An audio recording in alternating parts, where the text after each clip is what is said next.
জনগণের সমর্থন ধরে রাখতে প্রয়োজন দ্রুত সাফল্য।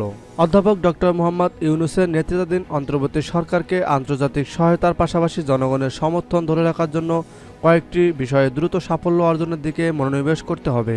শুক্রবার বেলজিয়ামের ব্রুসেলস ভিত্তিক অলাভজনক সংস্থা ইন্টারন্যাশনাল ক্রাইসিস গ্রুপের প্রকাশিত প্রতিবেদনে একথা বলা হয়েছে। প্রতিবেদনে বলা হয়েছে, ভবিষ্যতে সরকারের উপর ভারসাম্য ও নিয়ন্ত্রণ বজায় রাখতে সংস্কার ছাড়া নির্বাচন আয়োজন করলে আরেকটি স্বৈরাচারী শাসনের উত্থান পত্থান করতে পারে। সামরিক অভ্যুত্থান হলে তা আরও বড় বিপর্যয় হবে। ক্রাইসিস গ্রুপ জানায়, দ্রুত নির্বাচন অনুষ্ঠিত হলে বিএনপি ক্ষমতায় আসার সম্ভাবনা রয়েছে। দলের রেকর্ড বিবেচনায় এটি আওয়ামী লীগ থেকে খুবই সামান্য ভালো হতে পারে বলে আমাকে মনে করছেন। প্রতিবেদনে বলা হয়, যদি রাজনৈতিক ও অর্থনৈতিক পরিস্থিতি উল্লেখযোগ্যভাবে খারাপ হয়ে পড়ে তাহলে সেনাবাহিনী হস্তক্ষেপ করতে পারে। এর ফলে সামরিক শাসনের একটি নতুন যুগ শুরু হতে পারে বলে এতে দাবি করা হয়েছে। দ্রুত সাফল্যের মধ্যে জনসেবায় ছোটখাটো দুর্নীতি মোকাবেলা, দুর্নীতি বিদ্যুৎ সরবরাহ উন্নত করা এবং উচ্চ মূল্য হ্রাস করার পদক্ষেপ অন্তর্ভুক্ত থাকতে হবে। আন্তর্জাতিক ভূমিকা পালনকারী দেশগুলোকে অন্তর্বর্তী সরকারের সাথে সহযোগিতা করে তার উচ্চাকাঙ্ক্ষী লক্ষ্যসমূহ সমর্থন করতে এবং বাংলাদেশের রাজনীতিকে নতুন যুগে প্রবাহিত করতে সাহায্য করতে হবে। বাংলাদেশ একটি নতুন যুগ সংস্কারের প্রথম 100 দিন শিরোনামে প্রতিবেদনে এমনটাই বলা হয়েছে।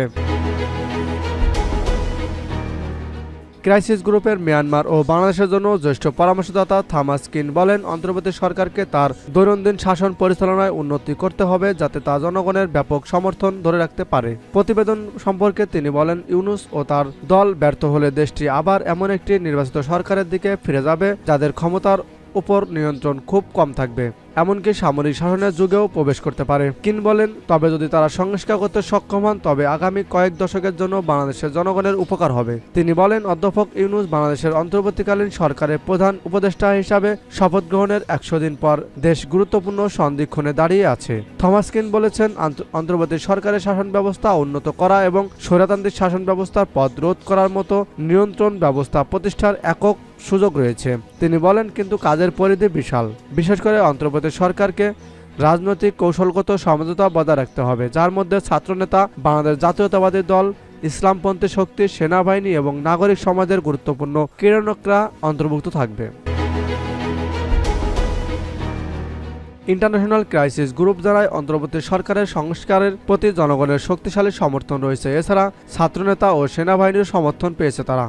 অন্তর্বর্তীকালীন সরকার তার অগ্রাধিকার চিহ্নিত করেছে, একটি প্রক্রিয়ার রূপরেখা তৈরি করেছে এবং একটি প্রাথমিক সময়সীমা নির্ধারণ করেছে। অন্তর্বর্তী সরকার তার অগ্রাধিকার চিহ্নিত প্রক্রিয়া প্রস্তুত এবং প্রাথমিক সময়সীমা নির্ধারণ করেছে। প্রতিবেদনে বলা হয়, 5 আগস্ট বাংলাদেশ থেকে শেখ হাসিনার পালিয়ে যাওয়া রাজনৈতিক ক্ষেত্রে নতুন প্রজন্মের জন্য সুযোগ সৃষ্টি হয়েছে।